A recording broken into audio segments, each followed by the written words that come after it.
Welcome to the Explainer. Let's jump right in. Think about your very first human relationship. The parent-child bond is where we initially learn the true meaning of authority, of gratitude, and of love. Today, we're diving deep into the profound moral and metaphysical weight placed on this sacred bond. Because, you see, in both rabbinic and Christian traditions, honoring your father and mother isn't just some polite social convention.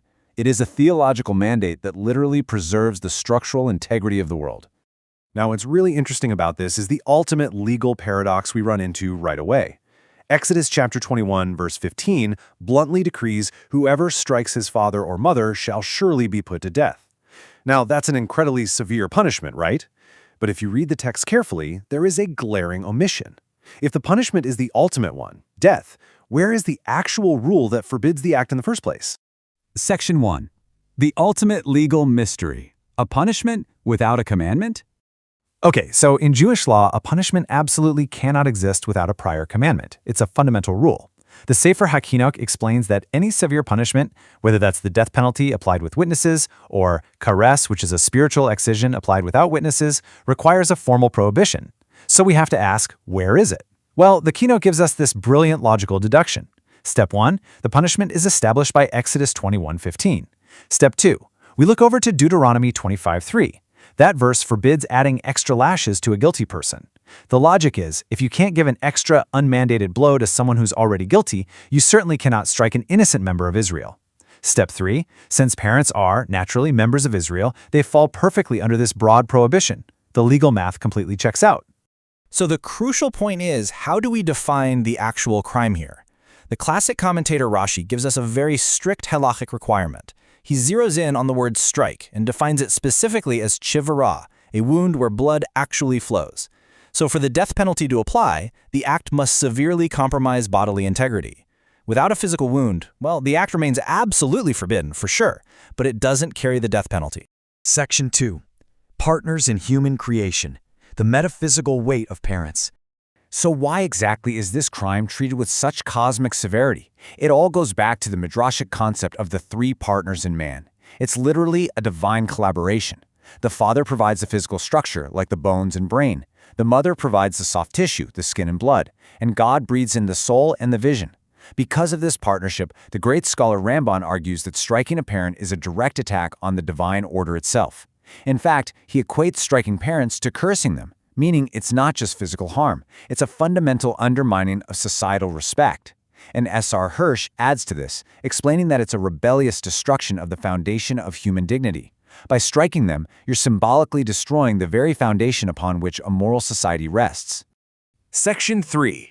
Boundaries of the bond, the limits of the law. So how does this absolute rule actually apply in the messy reality of daily life? Well, the halakha deals with some incredible edge cases. For example, striking a parent after they've died? Exempt. What if you cause deafness with a strike to the ear? You're liable. Why? Because deafness implies internal bleeding, which equals a wound. Now, if you accidentally injure a parent while giving them medical treatment, you're exempt, though the texts do highly recommend having someone else do the procedure if at all possible. And in a tragic scenario where parents are notoriously depraved, the child is exempt from the death penalty, but make no mistake, striking them still remains strictly forbidden.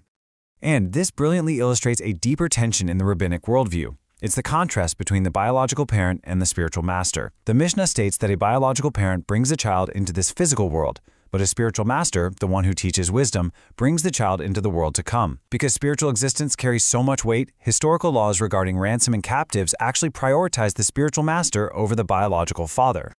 But wait, there is an ultimate twist in this hierarchy. The Tosefta says, if he, his father, and his master are held captive, his master takes priority over his father. But then comes the real kicker. His mother takes priority over all. Why is that? Because the halakha recognizes the concrete reality of human vulnerability.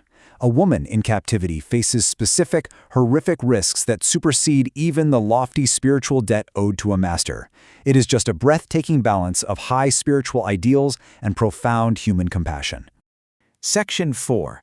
The Christian Convergence, a shared intuition.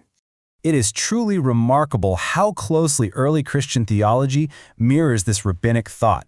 Listen to this powerful quote from Augustine. He says, "Reverence for parents is the first training ground for love of God. Whoever despises them undermines the root of love."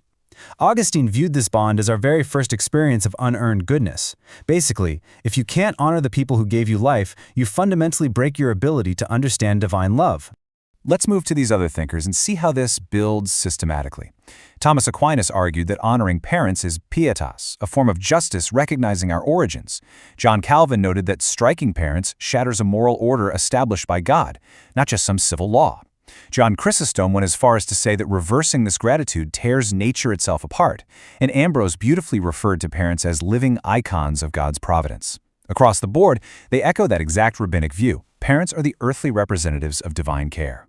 Section 5. Modern Moral Foundations. Autonomy versus Origins. So why does all this ancient wisdom matter for us today? Well, modern philosophers like Emmanuel Levinas point out that the parent-child bond is our very first encounter with the other. It's where we learn the world isn't just about us. Theologians like Karl Barth and Paul Tillich argue that true freedom is always embedded in responsibility. In our modern society, we're kind of obsessed with radical autonomy, the idea that I belong to absolutely no one but myself. So in that context, honoring parents acts as a vital, grounding counterbalance to that extreme independence. Which leaves us with a pretty provocative question. In an age of radical autonomy, is honoring our origins the ultimate act of ethical maturity? When we're constantly told we can be completely self-made, perhaps the most radical thing we can actually do is look back, recognize our roots, and honor the human partners who brought us into the world.